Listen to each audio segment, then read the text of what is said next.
Everyone, happy Wednesday. You know what time it is. It's time for another live stream about the latest and greatest real estate topics. Thanks for hanging out on the channel. And tonight on this live stream, we are talking about more Fed drama. It just never seems to end with these people. So as you guys know, we've talked about what's going on with the Fed, and we've talked about what's going on with Jerome Powell and Donald Trump, and just all of the craziness that's sort of surrounded the Fed and interest rates this year. And tonight we're talking about how Pulte and Trump have now set their sights on someone new. And unfortunately, Miss Lisa Cook is in the crosshairs. So Pulte and Trump are demanding that she resigns or that she be fired. So we will see just about that. We'll be talking about that article. Also, we're going to be doing some random city generator and some random price generators, and we're going to be cruising Zillow a little bit. Tonight's stream is going to be a little bit shorter. I actually was just on client calls negotiating deals until about 10 minutes ago. So it's been a very long, busy day.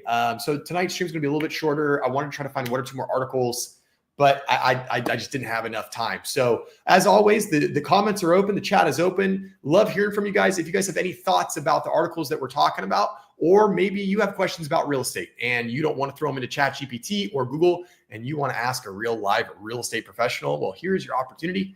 You're welcome to ask any questions or comments in chat. And also would just love to know where you're watching from. Everybody's real estate market's different. Everybody's all over the place. So would love to know where you're catching the stream from. It's been interesting the way that the real estate market has been shifting over the last few weeks. We've been talking about it. For those of you that are watching the channel, I'm always interested to know what's happening in your market. You know, we went through this phase of real estate where it was all very generic for about 4 years, from 2020 to 2024 or so. It was all kind of generic. Now we're starting to see the intricacies come back to play in terms of how different markets command different values and have different ebbs and flows to the selling cycle. And in some markets, it is taking a few days to sell a home. And in some markets, it's taking a few months to sell a home. Maddie B, hey, what's going on, Maddie? Do you have a minute to answer a question about staging? Yes, Maddie, let's do it. That's what I'm here for. Fire away with your question about staging. I would love to answer it. And while Maddie's doing that, so it's just important, right now, more so than ever, really, to have that local expert that can really guide you, whether you're thinking about putting your home on the market now, maybe you're thinking about putting your home on the market in a year, buying now versus buying a year. You need to really consult those local people. So of course, if you need a referral for a local agent, no matter where you are in the United States, I have a great network, certainly get you connected with a great agent. Okay, guys. So as you know, let me see, where are we starting first here? Oh, yes, I do have one other story that I wanted to bring this up because it has to do with a scam.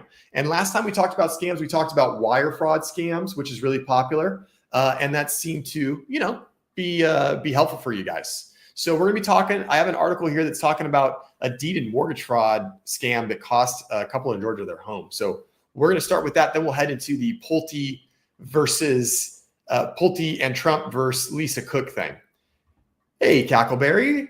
Good to see you again. Hope you're doing well. Thanks for hanging out. Hey, Joe's still here in Idlewild, heading to Prescott in October to talk to an agent and view some neighborhoods. Awesome. That's great. You're going to love Prescott in October. It's going to be awesome. I know you're going to enjoy it. I hope that your trip goes well. I hope you have a safe trip.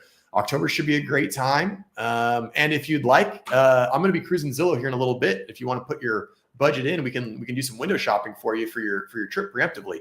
So I hope your trip is safe and well, and hope you learn a lot about all the different Prescott neighborhoods. All right, Maddie, let's see. I have finally exited my 7-month RE Odyssey. Woo-wee! Bought a new house and just closed on my old house. Great. My realtor coordinated the staging, which I paid for, but I wasn't there when it was installed, removed. Okay, I'm with you. So you were selling a house, you were buying a house, and there was some staging done. Okay. When I went to tidy up after staging removal, I was appalled to see the stager used nails to put up their artwork. I complained to my realtor. Is this common? Yeah. Okay. So I can certainly understand, obviously, when people are putting holes in your stuff or are messing with your house, I totally get it. It is pretty common for stagers to stage with artwork. It's very popular, actually. It happens with most staging. As long as they use the appropriate nail, and that should be a nail to hang like a picture of the appropriate size, right? As long as they used a nail that wasn't some giant nail that left some huge hole, tough to do. You know, what the stager should do is the stager should probably offer to like paint and patch, or they should tell you ahead of time, like, hey, we're going to hang stuff as part of staging. There's going to be some nail holes in the wall, and it's not our responsibility to patch or paint that. That's up to you or the homeowner, the agent, or whoever. They at least should have told you. They at least should have made you aware of that. And they probably should have offered. If I was the agent, I would offer to probably have a handyman come back and just do that, or I would do it myself. It's not that difficult to fill some holes. But as an agent, I would certainly offer just to send my handyman. I don't know what's going to cost me, like $100, $200. Go back, fill the holes, and that's it. So I would say, is it common to see that? Yes, but also too, you should have known that was going to happen. They should have communicated that with you. And if you were opposed to that, like I see in your other comment, I had the house painted inside and out and had every hole filled and touched up. So I was unhappy it wasn't disclosed. The buyer is okay with this. Yeah, and that's the good thing is that the buyer is okay with it. And chances are wherever the stager hung up artwork, probably the buyer is going to want to hang up artwork in that same spot too. But I agree. You had the home painted. It was patched. You got rid of all the holes. They should have at least told you. And then when you brought it up, if there was an issue, if I was the agent, I would have said, hey, I'll get my handyman come out. Tell me the paint, or if you have extra paint, we'll fill it. We'll touch it up. We'll be good to go. So I'm just glad it all worked out. So that's good, Maddie. And congratulations to the culmination of your real estate odyssey. I know it probably was not as smooth or as easy as you would have liked, but hopefully it wasn't too painful. So congratulations, and I hope you settle in. Hey, David, how's it going, brother? Hope everything in Omaha is going well. My pleasure, Maddie. My pleasure. Thanks for hanging out. Always happy to have you here. Okay, so let's talk about this article. Remember, guys, we talked about this. Well, not this exact same thing. Let me do this really quick. Share. There we go. So we talked about this a little bit. We didn't talk about mortgage or deed fraud, but we did talk about wire fraud. And you guys got to look out for that stuff. The fraud these days is crazy. It seems to be running rampant, and wire fraud and mortgage fraud seem to be on the rise a little bit more. And we talked about wire fraud. That's when someone sends you fake wire instructions and they have you send money to the not escrow, and then it goes somewhere else and it gets taken. And people fall victim to that. That is not that uncommon. We talked about some stories. So today, for the first article, we're talking about a forged deed and mortgage fraud cost a Georgia couple their home. The couple said they began receiving notices in 2019 about repayment on a $50,000 reverse mortgage they claim to have never signed. So for those that don't know, a reverse mortgage is the reverse of a regular mortgage. Instead of you paying the bank every month, and then in exchange for paying the bank, you get a little bit of equity, it's the opposite. The bank gives you some money every month, and then every month you give them some of the equity of the home.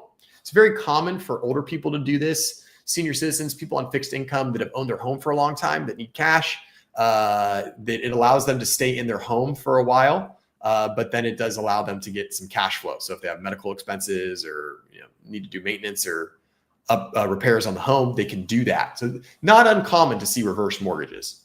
A Georgia couple lost their longtime family home after a forged deed led to a reverse mortgage they claim they never signed, according to reporting from WSB TV. James and Lucretia Cluckin said they began receiving notices in 2019 about repayment on a $50,000 reverse mortgage tied to James's family property.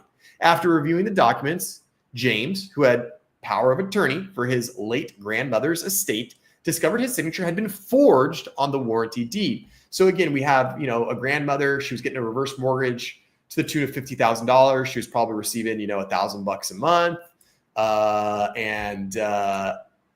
He had power of attorney over this, and he realized that something wasn't adding up. Something was not adding up with this. After filing a complaint with the Walton County Sheriff's Office for the forgery, the case was deemed a civil matter, which most of the time, whenever there's a dispute in real estate, whether that's landlord-tenant, owner, mortgage provider, anything like that, contractor, owner, it's pretty much all a civil matter, and they're just going to tell you you got to go to civil court, and you got to get a judge involved and probably some attorneys. By the time the couple hired a handwriting expert who confirmed it was a forgery, foreclosure proceedings had already begun, leading to them ultimately being evicted from their home. So these people forged a signature on a deed. Basically what happened is these fraudsters said, oh yeah, they're going to deed the house over. This person deeded the house over to us. And then they forged the signature. How this wasn't caught by someone, I don't know. And you'll see further in the article that people are going to get sued over this for sure. But essentially, a new deed was recorded. The home went into foreclosure because obviously that new person was not paying the mortgage, and there was still an outstanding mortgage on the property, and went into foreclosure. And then sure enough, somebody wanted to buy it in foreclosure for pennies on the dollar. Probably had to do with the scammer, I would imagine. So basically the idea behind the scam was, we're going to take over the house by fraud. We're going to take over the ownership of the house by fraud. Then we're going to not pay the mortgage. It's going to go into default. It's going to go into foreclosure. Then it's going to sell in foreclosure. And since we know that it's going to be in foreclosure, we can have Uncle Andy show up and purchase it for pennies on the dollar. So that's basically kind of what the gist of this scam was. The disputed deed had been notarized by a closing attorney and a witness whom the Kluckens say they never met. After the home was foreclosed, it was also sold at auction to Maverick Land Company, LLC, despite the couple's claims that the company knew that the home's documents were fraudulent. So here's the interesting part. A closing attorney and a witness both said, yeah, we saw those people sign there. Like, they had to verify the ID, should have checked ID, taken a thumbprint. That's how notary works. Very, very interesting. And I think this attorney and this witness are probably going to have a little problem. Probably not the witness. The witness usually doesn't have a whole lot of liability. They're just there to say, like, I saw someone sign this. But for the attorney I'm assuming, doing the notary, who's probably a licensed notary, oof, that's not good. They didn't check an ID. They didn't double check the signature. Not good. They have since filed a lawsuit against Maverick Land Company. The company later offered more than $300,000 to settle, but the Kluckens declined. So that's very interesting. So they turn around, sue the company that bought the home at auction. And the people that got evicted, the people that got scammed, said, you should have known. You should have been aware of this.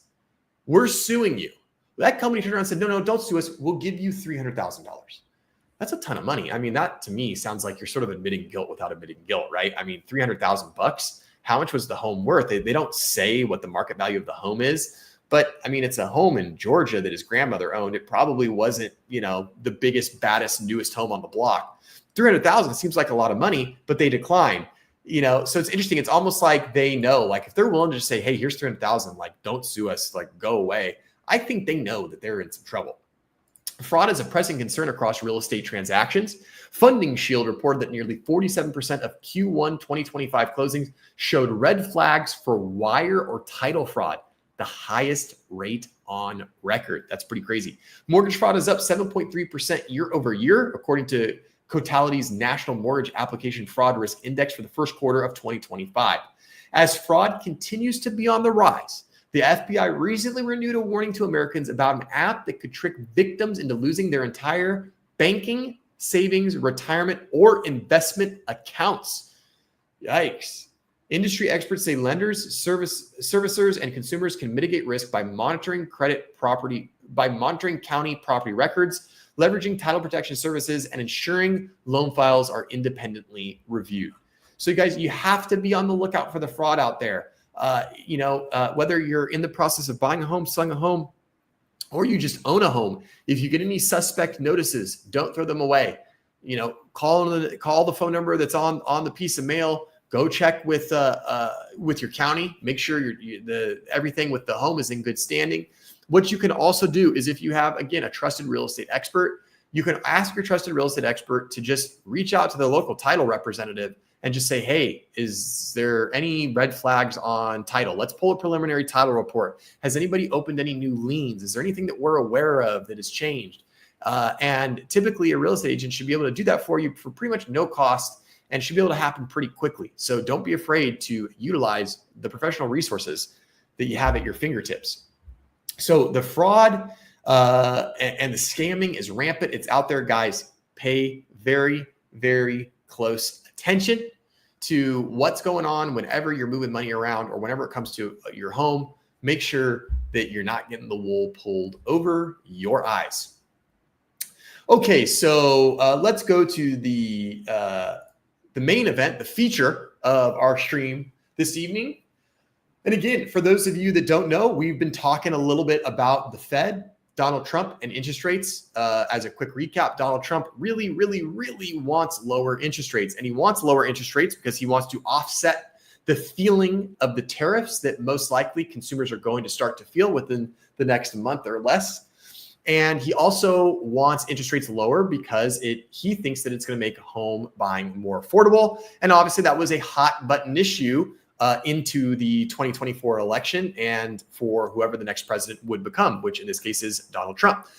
So Donald wants low interest rates. He thinks it'll help the economy. He thinks it'll help home buying, and he thinks it will help him have some leeway with some of these tariffs that he is implementing. However, the president has no control over interest rates, and the president cannot demand the Fed lower interest rates. The Fed is independent, free of any political influence, or so it should be. Jerome Powell has not lowered interest rates. He is taking a very data-driven approach, and he's caught some flack for that. Jerome Powell cannot be fired by the president unless there is significant wrongdoing or fraud. President Trump tried to go down that road, saying that Powell committed fraud by overspending on a government project. That was kind of a talk of the town for about a week, but then it just kind of fizzled out. I'm assuming that he tried to float that and probably did not get the support that he was hoping for from his cabinet and advisors. So now there's a new Fed governor that's on the block, and what Trump is going to do now, Trump is going to try to basically pack the Fed. He's going to try to get as many Fed governors to either resign or get fired or get fired so that he can put Fed governors on the board that more align with his ideas that he's hoping will motivate an interest rate cut. So let's get into this. Pulte, Bill Pulte, William Pulte is the FHFA, Federal Housing advisor for the federal government. So he is big in the housing world. Pulte urges Attorney General Pam Bondi to investigate Fed's Lisa Cook for mortgage fraud. A letter from Pulte to Pam Bondi and DOJ official Ed Martin on August 15th alleges that Cook falsified bank documents and property records. Interesting. So this person who is on the Federal Reserve Board is being accused, which obviously the Federal Reserve controls interest rates, is accused of basically committing fraud against mortgages and therefore the interest rate that she had. Let's see what they're talking about. Again, this article came out today. President Donald Trump is pressuring Federal Reserve Governor Lisa Cook to resign following allegations tied to her mortgage transactions, specifically that Cook potentially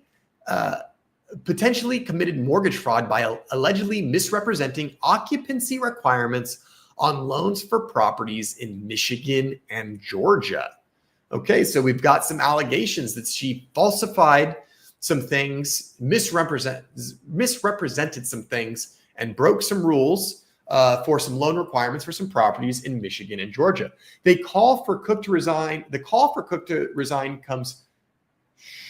There we go. The call for Cook to resign comes shortly after FHFA Director Bill Pulte urged Attorney General Pam Bondi to investigate Cook, alleging she may have committed mortgage fraud by signing two primary residence agreements within weeks of each other in 2021. So at this point, when I read this the first time, I said, okay, big deal. So she signed a mortgage statement for two primary residences within weeks apart. Okay, so she bought two homes close together. I mean, yeah, that's not super normal, but that's also not weird. I mean, maybe she got, sold some investments. Maybe she sold a big home, is now buying two small homes for, investment purposes. That's not the weird part yet.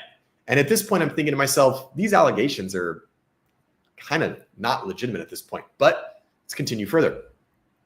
Pulte wrote a letter seen first by Bloomberg News to Bondi and DOJ official Ed Martin on August 15th, alleging that Cook falsified bank documents and property records to acquire more favorable loan terms, potentially committing mortgage fraud under the criminal statute. So now I'm like, man, did she like forge stuff? Did she lie about how big or small a property was? She falsified bank documents? Like, yo, what did this lady do? This seems like, and this is some serious criminal stuff. These seems like some really serious allegations, which it seems like for somebody that's sitting on the board for the Federal Reserve, it seems like they wouldn't do this stuff. Right now, it's not adding up to me. So what is she really accused of? Because right now, there's been accusations of sort of this false bank documents and lying and modifying property records. But like, what did she actually do? I want to know what she actually did. Pulte also posted the official referral letter on social media platform X, along with several other posts calling for Cook's resignation. Of course, in this day and age in America, when you have a grievance with someone in a professional setting, what do you have to do? Of course, you have to air it out on X. Right? You couldn't just handle this internally. It has to be all the dirty laundry must be aired in a public forum.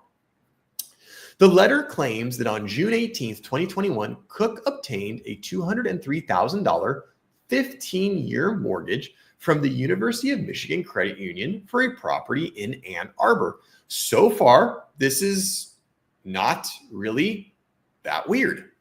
The loan required her to occupy the home as her primary residence for at least 1 year. That's a very normal request. Typically, on pretty much every residential mortgage application, they're going to want to know, is this a primary residence, a secondary residence, like a vacation home, or is it an income property? Like if you bought a condo and we're going to rent it out. And the reason they want to know is because they're going to give you a different interest rate. And the reason they're going to give you a different interest rate is because they're looking at different levels of risk. For example, your primary residence. This is your primary residence. This is where you lay your head down at night. This is where your family lives. This is where you come home every day. The bank is going to say that there's slightly lower risk with a property like that because the bank figures that you're going to do whatever you need to do to not be homeless. And the bank is right. Most people will, they'll figure out other stuff. They'll pick up more shifts. They'll get a second job. They'll sell the fancy car. They might sell some of their hobby stuff that they don't use anymore in order to keep that roof over their head. If it's a secondary home, like a vacation home, the bank knows, well, you might not be so committed to saving that home in the event that there's some financial hardship. And if it's an investment property, now the bank's like, that's the highest risk because we're loaning you the money, but then you're going to rent it out to this person. And that tenant is probably going to be the one that ends up flowing the money to the landlord to pay this. That means that we have to trust your tenants, and that's very high risk. So it is important. This little detail is important that they did. This loan required her to occupy the home as her primary residence for at least 1 year. Less than 2 weeks later, on July 2nd, 2021, she closed on a $540,000 30-year mortgage in Georgia, which carried a similar 1-year primary residence clause. Okay, so now we're starting to see the issue. On June 18th, closed on a home that was her primary residence. And on July 2nd, it's about 2 weeks later, she closed on another home that was also supposed to be her primary residence. Okay, well, here's the problem. Well, how can you have two primary residences at one time? Well, you can't. I guess there is a little bit of gray area that says a primary residence is a residence in which you spend at least 6 months a year in. I guess you could say I spend exactly 6 months a year in one and exactly 6 months a year in another. And you might be able to say that satisfies that primary residence requirement. Although I have a hard time believing that mortgage providers would accept that. So this is a little bit suspect. The letter contains copies of mortgage documents signed by Cook, along with what appears to be a 2022 rental listing for the Georgia property, posted a little over a year after she purchased it. Okay, so now that's interesting. Now, there was a rental listing for the property. Again, it was supposed to be her primary residence. However, she only had to be a primary residence for a year. So I do see that there is a way where she could say, no, one of them, I lived in one for 6 months. I went to the other for 6 months. They're both my primary residence. But then after the 1 year requirement, I didn't need this to be my primary residence. So I rented it out. I leased it out. That is something that could fly. that could fly. But I don't know if everybody's going to buy that. But you ask, okay, so where's the fraud? Pulte alleges Cook later listed the Georgia property for rent, raising questions about whether the loans were used under false pretenses. The referral also claims she may have received more favorable loan terms by certifying both homes as owner-occupied. So bingo, that's the problem, right? That's the problem. She said, I'm going to occupy these properties. They're my homes. I'm going to occupy them. I'm the owner. That would give her a lower interest rate. And usually that interest rate difference is not insignificant. It can be usually be anywhere from about 0.3% to 0.6%. So we could be talking about 0.5% difference in the interest rate that you end up with, which obviously affects your monthly payment and how much the house costs you. And that's where these accusations are coming in. Hey, Angie, thanks for hanging out in the stream. Good to see you as always. She supposedly rented out both properties. Yeah, and if that was after the first year, she could be on the hook for some mortgage fraud. And this is why I tell my buyers, I tell them all the time, when I have clients that are like, oh yeah, I want to buy an investment property. I don't own a home yet, but the first time I buy it, I'm just going to rent it out and then I'm going to rent. And I say, okay, yeah, you can do that. And they go, and you know what? I told my lender that I am going to live there to get to get a better rate so that, it's better for me. It's cheaper for me. So if you see, anything relating to it being owner occupied, just go with it. I'm like, nope, can't do that. Can't do that. And I tell them, I say, by doing that, if you tell that lender that you are going to live there as your primary residence and they find out that you don't live there as your primary residence, that's mortgage fraud. You have lied to the mortgage company. You have said one thing and then done another. Now, typically you can get away with renting your property after a certain amount of time. Usually it's 1 year, sometimes it's 2 years, but you need to review the terms of your mortgage because every mortgage is going to be different. So, oh, Angie, and she didn't disclose rental income either. Yeah, got to do that. Got to do that. On Wednesday, Pulte spoke via phone call on CNBC about the allegations and said they are grounds for Cooks being fired. I don't understand how she can be in charge of setting interest rates for our country, and here she is, potentially lying on her applications to get better interest rates, he said. I think she has to resign or she will be fired. Pulte also shared that Cook has a property in Massachusetts that they are investigating, but nothing has been confirmed. My argument is very simple. There can be no mortgage fraud. This came across our desk and I have a duty to report it. Don't you want your mortgage regulator to report it, no matter who it is? No charges have been filed. It's unclear whether Bondi will pursue an investigation. The Federal Reserve and DOJ declined to comment. Now, we're going to hear from Trump in a little bit here. I will say this. This to me is interesting. So my argument is very simple. There can be no mortgage fraud. So this guy doesn't like fraud. He, watches over the mortgage thing. I mean, a lot of politicians have been convicted of fraud. A lot of current active politicians have been convicted of fraud. It's interesting to me that this person is going to take a very strict stance on this one, not even political figure, because remember, the Fed is non-political. But the Pulte is going to come down this hard on a Fed governor when seemingly other politicians seem to walk scot-free. Additionally, I understand what he is saying, and I get it. And I too am one of those people. I'm a rule follower. If the rule is don't run in the hallway, and someone runs in the hallway, I'm like, dude, you knew the rule. Like, sorry, even though it might be dumb, even if you were running to go save someone, like the rule's no running. That's what it is. I get what Pulte is saying.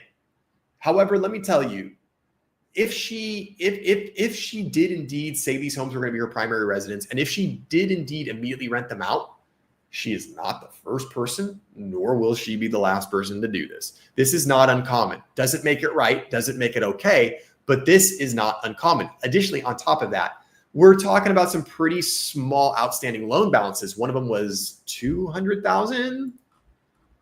200? Yeah, 200,000. The other was for 540,000. It's not like, she's sinking a ship, a hole. It's not like she's putting a hole in the battleship of the United States of America. It's really not going to make much of a difference in the long term. However, like I said, you broke the rule and you're in a position where you make rules, you got to follow them. So Do I think that she should be held responsible if it's proven that she did this? Yeah. However, my issue with this, and this is personal, just my opinion, and you might differ with it, and that's fine if the opinion differs. To me, this I'm getting a whiff of witches hunt here. I feel like this is a witches hunt, and I think that what is happening is I think Trump has instructed different people to try to look for exactly these types of things on any Fed chair governors. I think Trump wants to try to find any reason that he can under the sun to get rid of Federal Reserve governors so that he can put people that are more favorable to his goals in to try to put more pressure on Jerome Powell. I think President Trump is going to announce the next Fed chair president extremely early. I think he's going to do that in an attempt to undermine Jerome Powell. I think he's doing this in an attempt to undermine Ms. Cook. And I think he's doing it in an attempt to have a more, what he sees as a more favorable Federal Reserve. That's my problem. If this was just like, we found that there was fraud and we have no problem with her, but she broke the rule and she's got to go. Okay, fine. I get it. I get it. But I don't know if that's exactly what's happening. I think there's a little bit of a witch hunt element here. It just irritates me that we for sure would get in trouble for it. Yeah, you would. If your mortgage company found out that you were doing it, you would get in trouble. And that's why I tell my clients, don't do it. Do not do it. Let's go back to this. No charge has been filed, and it is unclear whether Bondi will pursue an investigation. The Federal Reserve and DOJ declined to comment. I learned from the media that FHFA Director William Pulte posted on social media that he was making a criminal referral based on a mortgage application from 4 years ago, before I joined the Federal Reserve. Shared Cook in a statement to Housing Wire. I have no intention of being bullied to step down from my position because of some questions raised in a tweet. I do intend to take any questions about my financial history seriously as a member of the Federal Reserve, and so I am gathering the accurate information to answer any legitimate questions and provide the facts.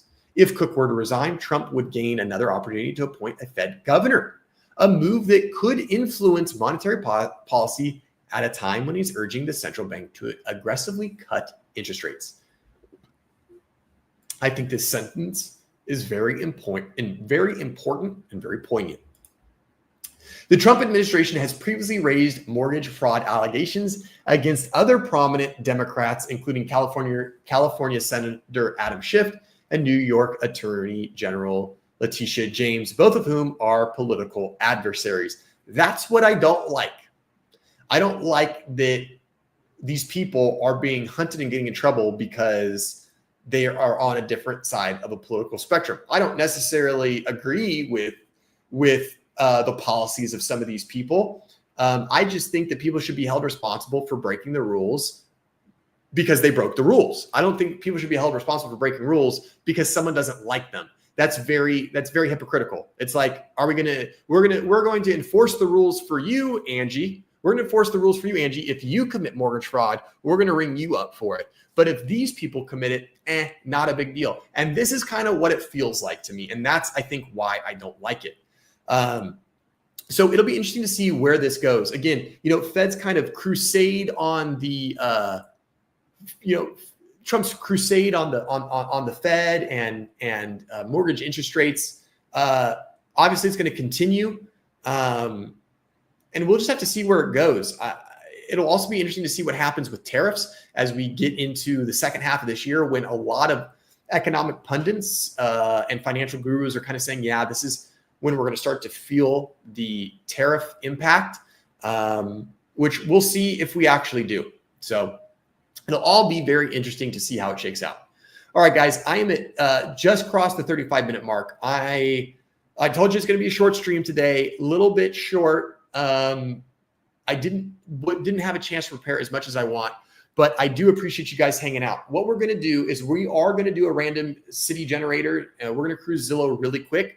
We're going to pick a couple, maybe one or two random cities. We're going to pick a couple random prices, and then we're going to do some window shopping. So anybody in chat, if you are maybe looking at buying or selling houses and you want an opinion on what you think your house would do, we can go to your neighborhood. We can look at a couple properties and I can give you an idea. Or if you are thinking about buying somewhere and you want to do it live on stream, we can kind of get an idea of what you're looking for, what you're looking at, and we can run through some of the possibilities for you, just like my buddy Point Blank mentioned. Hey, Point Blank, one of our giveaway winners. How you doing? Hope everything is well. Thanks for tuning into the stream, buddy. Carmel, Indiana. Bingo. Off we go. Let's get to Carmel, Indiana. Now, Point Blank, we can do a couple things. We can either pick a random budget for you. We can go off of like an average price point, or if you have a budget and you would like to share it, I can work with that budget. So I'm going to get Carmel, Indiana pulled up here. And while that's happening, you let me know how much money we want to work with. All right, Carmel, Indiana. There we go. Okay. Wow, got some expensive homes in Carmel, Indiana, I'm seeing. Let's go random. We're going random. Okay. So we're going to put the random number generator. We're going to share this tab instead. We're going to go to this. So here I have the lower limit at 2,000. I have the upper limit at 20 million. Because we're in Indiana, let's bring this down to 10 million. I don't know how many $20 million homes are in Indiana. So here we go. Let's hit generate. All right, we're working with a $1.5 million budget. So what we're going to do, whenever it gives me some crazy high number like this, we're going to look to see what's in the $1.5 million range in Carmel, Indiana. And then I'm probably also going to look at see what's in the price range of like 600,000, 500,000. So it's probably a little bit more viable. So we have some more stuff to look at. Okay, so we have our random budget of 1.5 million, almost a little bit more than that actually. And we're in Carmel, Indiana. For those of you not familiar, maybe not from the United States, this is Carmel, Indiana. So you can see we're sort of Midwest, thick of the Midwest here. All of this is considered to be Midwest area here, Midwest.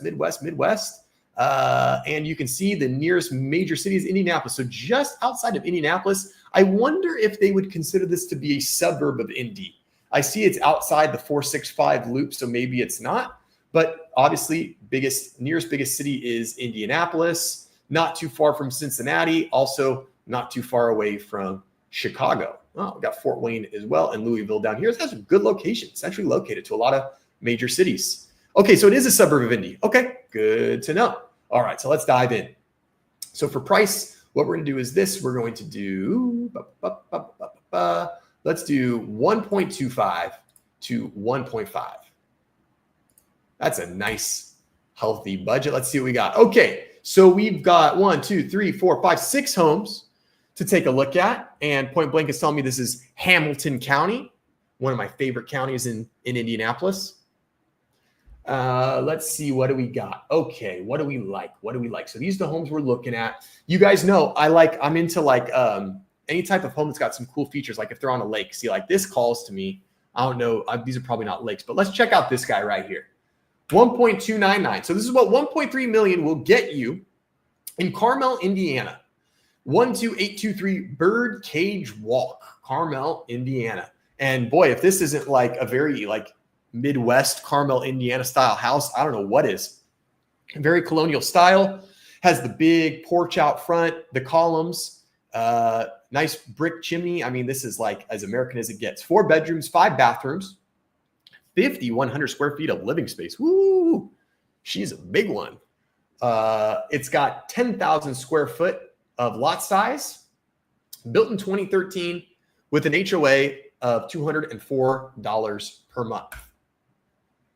All right, let's take a look. Well, the curb appeal is pretty nice. Let's also take a look on a map. Let's see. Let's do this. And let's do a street view.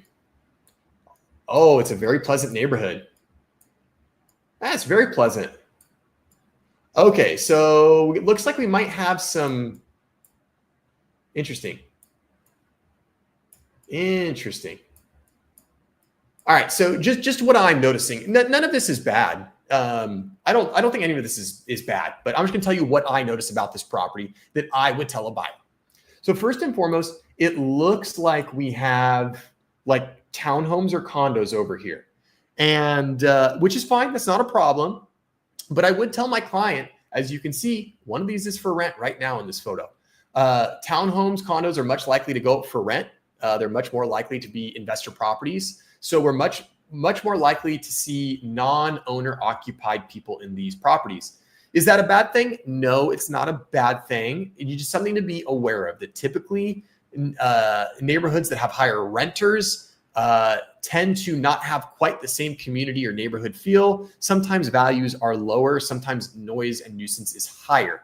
In this neighborhood, I wouldn't be too concerned though, because I can tell this is a cute neighborhood. And if this is $1.3 million, chances are whatever this condo is not cheap either. It's not going to be 1.3 million, but it's probably going to be a pretty penny.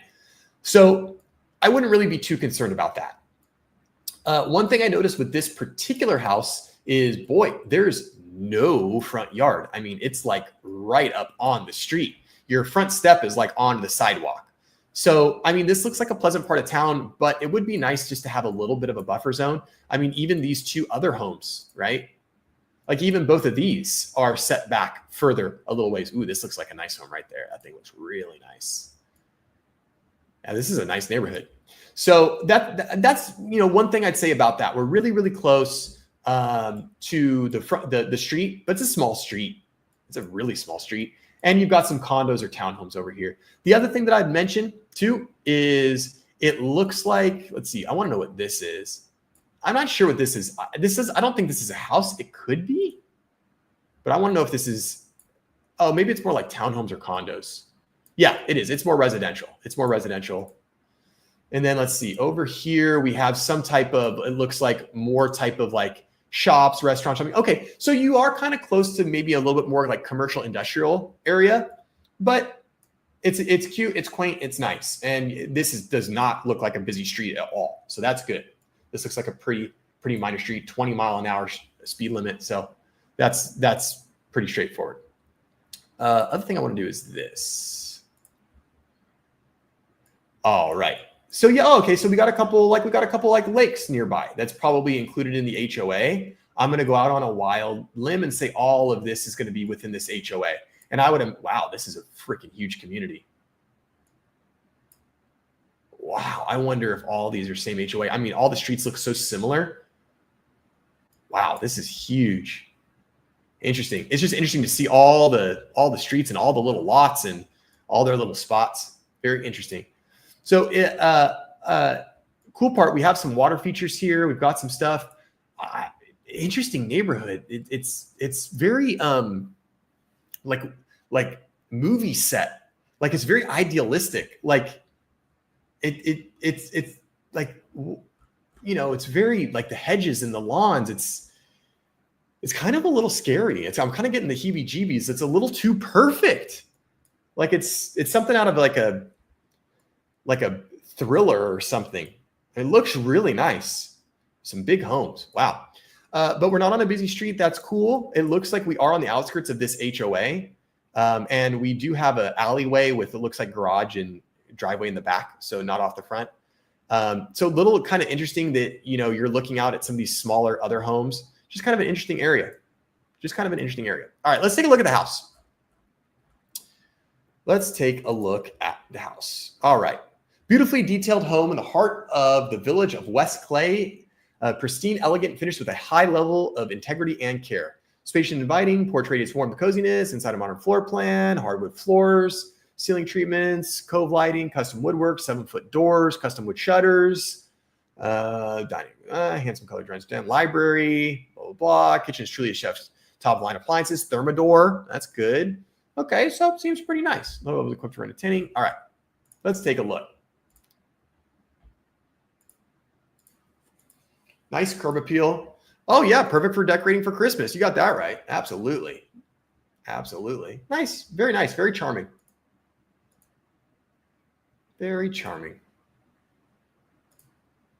Wow. Beautiful. Open concept. I mean, this is what you'd expect for 1.3 million.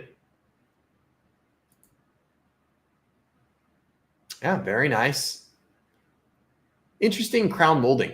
I haven't seen this before. It looks like this is obviously a much more contemporary type of crown molding. But the interesting part is it looks like they preserved the picture railing. And so what this was is, and you might see this sometimes in a sometimes in an older home, if you look up, and it would have to be a home built in like the 20s or 30s, I'm talking old. Sometimes you look up and it looks like it has crown molding, but it's really thin. It's only like maybe like 2 inches or 3 inches tall. And it goes around the whole room, but then you'll see a small gap. And so it's kind of hard to see on your screen, but right up here, you can just kind of see like, oh, there's a gap. And what that was for is when homes were made of lath and plaster, which is basically like concrete, it was difficult to get a nail in or a screw in. And so it was hard to hang artwork. And then you'd have a bunch of holes in your wall. So what they used to do is they used to have little hooks that would hang down from this slot. There would be a little hook that would grab to that little slot, and then a wire would come down and you could hang your picture from that. And that way you didn't put holes in the wall, and it wasn't so difficult to hang photos. Plus, you could move the photos easier because you could just slide them around. You don't have to rehang a hook. The house has an awesome porch. I took a bunch of screenshots from Zillow. Good. Yeah, it does have a really cool porch. Really cool porch. Yep, formal living, really nice. All the casement and trim around all the doors, windows, openings is really nice. Huge open concept. Ooh, that I did not know. That's cool. I had not seen that before, but that would be like some cool like mood lighting. That'd be sweet. Interesting. This is an interesting like little soffit thing in the kitchen. Very interesting. That's weird. But nice big kitchen. Big island, eat-in area. It's nice. This is weird. But beautiful cabinets. This is one thing that I always thought is interesting. Like, you know, in luxury homes, custom homes, typically the cabinets go all the way to the ceiling. This little trim piece should be flush against the ceiling. And it's not in this. And this little gap is usually because like the cabinets were not custom made to the property. And to me, it's always just looked a little weird. You know, in your high-end homes, I really feel like they should go all the way to the top. This baseboard should be gone. And then these should just go all the way up. It's a little bit more of a stately, higher end luxury look. And for 1.3, I mean, it's not a big deal. I wouldn't not buy the home, obviously, because of it, but just something I noticed. Nice. Went with the white subway tile backsplash. I would have gone all the way up here. I think this is a little weird to not have the backsplash here and just have it here and have it stop. I think that's a little weird. This is pretty generic white subway tile, not that expensive. It wouldn't have been that much more just to carry this all the way up. And I think it would have made a nicer impact. And a bigger impact for sure. Yeah, but overall, it's nice. You know, this I don't know if this is like a darker granite. This is kind of out of style now. A lot of people are going with the lighter quartzite, or marble for countertops. So, yeah. But it's nice, big open concept. Got a big family. It's great. Still don't know really what's going on with this like soffit thing. Not sure what that's about. Ooh, really cool library. I'm a sucker for a good library or office. This is a nice one. Got the wainscoting on the side, elegant, elevate things a little bit. Yeah, got the framed out ceilings. This is really nice. I'd love to have an office like that. Okay, hallway, nothing much there. Powder, nothing much there. Okay, bedroom. Yep, it's a bedroom. Ooh, interesting ceiling detail. Don't know if this is primary or not. I don't think that it must be, because that's definitely a primary type bathroom. So again, very nice countertops, soaker tub, separate shower, really nice. So, I mean, this is definitely a $1.3 million home for sure. Looks like maybe a sitting area in the master room or upstairs loft area. Something like that. Yeah, more bedrooms. Oh, and this would be Jack and Jill. That's very, very nice. Bonus room up in the attic, it looks like. Ooh, and a fun bar. This is probably downstairs in the basement. That's cool. This is probably a Murphy bed. No, I don't know what that is. Maybe just storage. Oh, and they got the theater room. Always a hit. The theater room's cool. Another bonus bedroom. And the gym. I haven't seen one of these things, the Gazelle. I haven't seen one of these in forever. I used to remember the infomercial. God, what was that guy's name? Who's the guy's name that did the Gazelle infomercial? Any millennials out there that watched the infomercials like I did? What was his name? The blonde hair, ponytail, always wore the hat. Anybody who comes up with that name, Starbucks gift card coming your way. So, I mean, obviously the house is very well appointed, laundry room, all that good stuff. Let's get to the backyard. We like the backyard. So it's got a nice rear porch. That's cool. You know, really close to the neighbors over here. You can tell they tried to kind of grow some hedges or something, get a little bit more privacy. But it is a 10,000 square foot lot. However, the home's 5,000 square feet. So your backyard's probably not going to be that large. Okay, got a little swing set. Yeah. I mean, the backyard's not ample. That's pretty much it, is just this little area, little grassy area. And then you do have a 3-car garage. 3-car garage does have nice high ceilings, and it is oversized. So that is nice. And there we have it, guys. So that's 1.5 million in Carmel, Indiana. Carmel, Indiana, 1.3 million in Carmel, Indiana. All right, guys, let's do one more. Let's do a full random. Let's do a random city. Let's rerun it. Mesa, Arizona. Let's get a budget, generate it. No commas makes my head hurt. 6.4 million. I don't know if they're gonna have anything at 6.4 million in Mesa, Arizona, but let's take a look, shall we? Mesa, Arizona.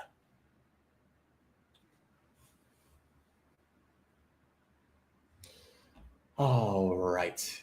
Oh, okay. So they've got some. I mean, not 6 million. Let me get rid of the budget here. I don't know if we're gonna find anything for 6 million in Mesa, Arizona. Let's see. Let's do this now.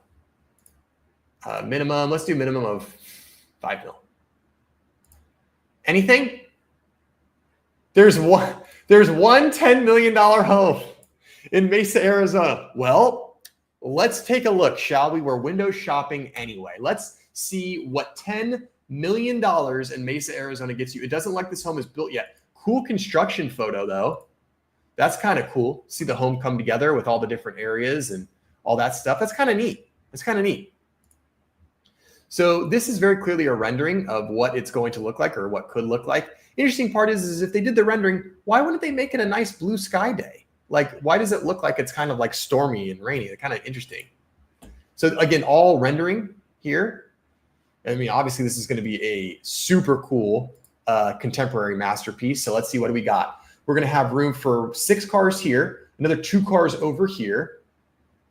See, can I make this any bigger? No, we can't get that any bigger, because I'd like to see what all this stuff is, but this is really cool. Yeah, so it looks like some cars will enter from here and others from this way. Pretty cool. I mean, if you're, if you got the luxury vehicles and you're a garage person, pretty sweet. I wonder if like the homes around it are 10 million though. Okay, cool.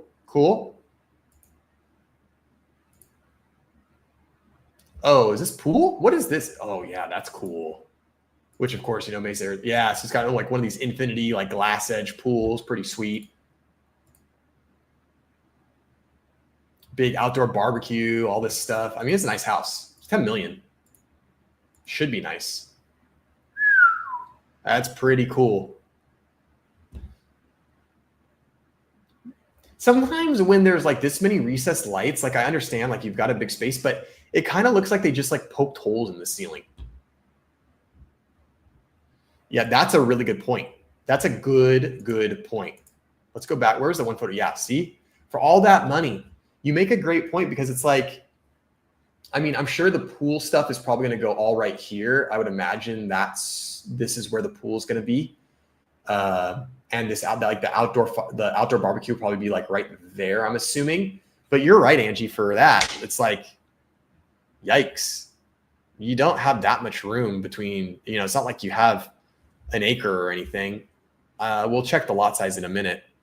Let's see, point blank looks pretty cool. Is it normal that they are building it with no buyer yet? Yeah, so this is what's called a spec home. This is which is short for speculation home. So it's a home that's built, so like a contractor or a home builder bought this lot. They're going to build it. They're going to pay all this money. They're going to build the home, and then they're going to hope to find a buyer for it. So it's not uncommon. In fact, I would say most time it's pretty normal for home builders to build a home without a buyer in mind. It's not common. It's not too common anymore for a homeowner to like buy a piece of land and then contract a builder to build a home. It does still happen, certainly happens, and it's a little bit more common in the rural areas. But in suburban or urban areas, it's not uncommon for a builder to find a piece of land, feel like they can do something with it, build it, and then try to sell it to a buyer. Obviously, it's a little bit risky because the builder is going to invest all this time, money, and energy into this property, build this property, and they're going to hope that they're able to sell it. And with a home like this, with a luxury home, it is a little bit more risky because it could take longer to sell. But the margins on luxury homes are amazing because land is land. It's expensive either way. It's finite either way. And there are some, environmental costs, there's permitting costs, all that stuff doesn't really matter how big the house is. So you've got some sunk costs regardless of the size of home that you're building. So a lot of builders are like, well, if I'm going to build a home and I'm going to have to incur some costs anyway, I at least want to build a big home so that I can at least sell it for a lot of money and make more. So it seems a little bit more risky with larger homes, but actually the margins are much better. So if they can find someone to buy it, then they're going to do much better with it. But they're going to have to find someone that wants to, drop $10 million. So, hey, Innovative, how's it going? Hope you're doing well. Just join the chat. I think your comment got cut off, but that's okay. If you're referencing the story on the stream, yes, we were referencing that, and I'll put links to all that stuff so you can see all that stuff moving forward. But pretty cool home indeed. We'll have to see if they can find a buyer for it though. Yikes, $10 million in Mesa, Arizona. This is probably the most expensive home in the entire city. Whew, that's an expensive retaining wall just there to do that. So it'll be interesting to see what happens with that.